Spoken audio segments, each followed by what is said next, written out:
बर' सावथुन अनसायगिरिफोरनि थाखाय गोजोनथाव खौरां। स्ट'रिखौ खोनासंनानै आङो बिराद एक्साइटेड जादों। शुटखौहाय मुहुरतखौ जागायजेनबाय। दा आसा खालामो माने साबसिन हामसिन जागोन होननानै सिगांनिफ्राय आं। अर्गें मशन पिक्चारनि बेनाराव फैगासिनो दङ मोसा मुंनि आबुं बर' सावथुन।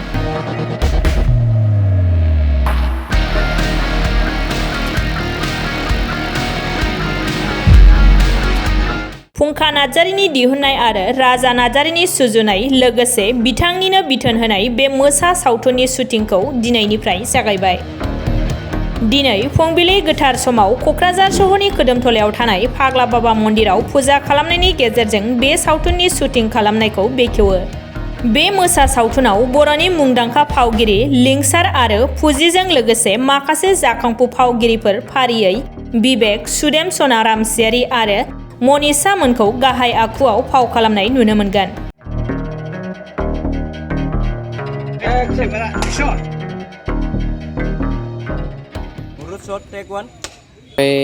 जे मेन रल बे सावथुनाव जों दिनैनिफ्राय जे शुटखौहाय मुहुरतखौ जागायजेनबाय।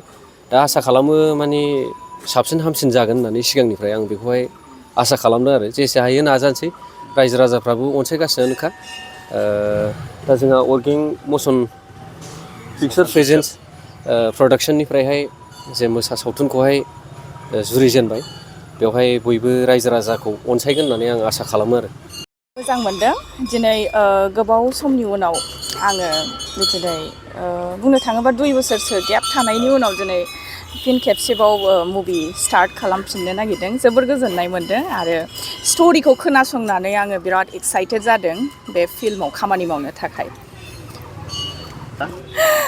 आङो बुंनो थाङोबा 6-7थासो जाबाय आरो गुबुन गुबुनबो गादों, खालि बर'ल' नङा, कार्बि फिल्मफोरबो दं आंनिया। आङो बेखौनो बुंनो सानो कि जेरै नोंथांमोनहा गोदोनिफ्राय अनसायबोदों, जेरै सिगांनि फिल्मसफोरखौ जोंनिखौ अनसायदों, थिग बेबायदिनो बे फिल्मखौबो अनसायगोन होननानै आं आसा खालामो। मोसा सावथुनाव नोंथांनि रला मा जागोन? मोसा सावथुनाव मोसानि अपोजिट केरेक्टार। मोसाखौ इंलिशनि मा होनो? टाइगारबा आंनाबो टाइगारनि मा जागोन? टाइग्रेस। Thank you. गिबियावनो गासै नायगिरि बिथांमोननिसिम आंनि गोसो गोरबोनिफ्राय खुलुमबाय। आङो बे मोसा सावथुनावहाय एस ए सेकेन्ड लिड रल एक्टखौ खालामगोन आरो आं बेनो आंनि मुभियावहाय फार्स्ट टाइम। ओमफ्राय बेबो आदा लिंसार, आब' फुजि बिसोरजों जयै, बेनि थाखायनो आङो एसे गिनायबो मोनदों आरो थारैनो जोबोद गोजोननाय मोनदों। आरो आदा राजा नार्जारिनि डाइरेक्सनाव खालामगोन। आं बेखौनो आसा खालामोदि बिसोरनि आवगोलनिफ्रायनो खालामबोनाय मुभिसफोरा थारैनो जोबोद बाख्नायथाव गोजा। बेनि थाखायनो आं बेखौनो आसा खालामोदि बेबो मोनसे दा फैबाय थानाय समाव फुरा सुपार हिट जागोन होननानै। एसेनोसै। आंनिया बे सेकेन्ड लिड रलाव जागोन आरो बे मोसा सावथुनावहाय। गोजोन्थों। गिबियावनो बयबो नायगिरिनिसिम गोसो गोरबोनिफ्राय खुलुमनाय बावहरनाय थाबाय।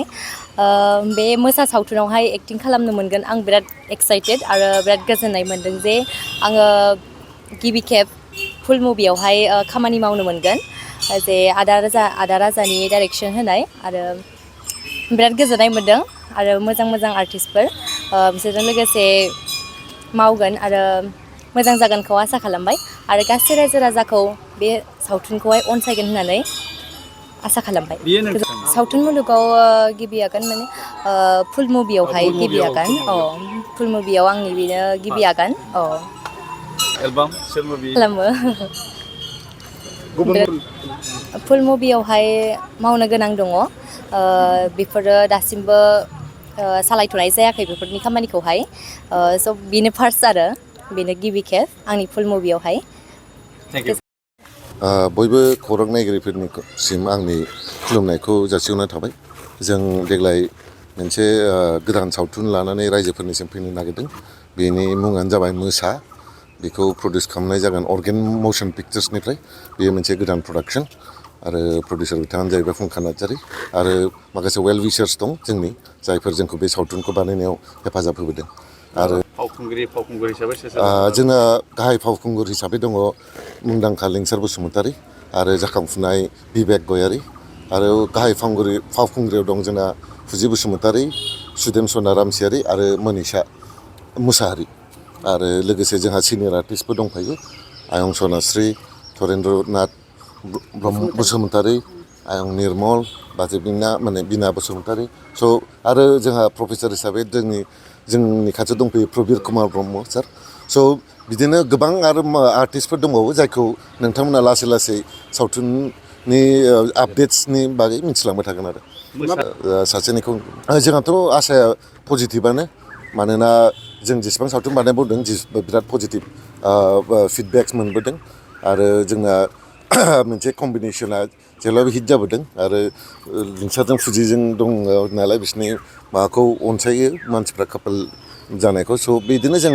एबारबो बे सावथुनखौ लानानै पाब्लिकफोरनिफ्राय अनसायनायखौ मोनगोन होननानै आसा दङ मोसानि केरेक्टारा सासे रेबेल जों बे स्ट'रिखौ कानेक्ट खालामदों जोंनि बर'नि जारिमिनाव जालांनाय माखासे जाथायफोरजों स' बर'नि जारिमिनाव गोबां जोंना स्ट्रागोल जालांनाय दं जेबो दावराव दावसि जानाय दं सावथालफोरजों जानाय दं बर'नि आन्दलन जानाय दं बिनि उनाव हाग्राबारियाव थाहैनाय दं बिनि उनाव आरो सारेन्डार खालामफैनानै बर' हारिखौ सिबिनायफोर दं स' बेजों बे जाथायफोरजों लोब्बा लाखिनानै बे सावथुननि सल'खौ लिरनाय जादों स' नोंथांमोना बिदिनो नायलांबाय थाबा मिथिलांगोन आरो माब्लासिमाव रिलिज खालामनो थांखियाखै जों बे सावथुनखौ बिदिनो जोंहाथ' बर'नि मार्केटआ जेनेबा सेप्तेम्बरफोरनिफ्राय स्टार्ट जायो नालाय स' जोङो फार्स्ट उइक अफ सेप्तेम्बरावनो रिलिज होनो टारगेट दं जोंनि बर' मुलुगाव इनकामखौ नायोबा माने जोंनि रिटार्न्सफ्रा मोनसे फिक्स फिगारखौ माने बिदि सेट खालामनो हाया आरो मानोना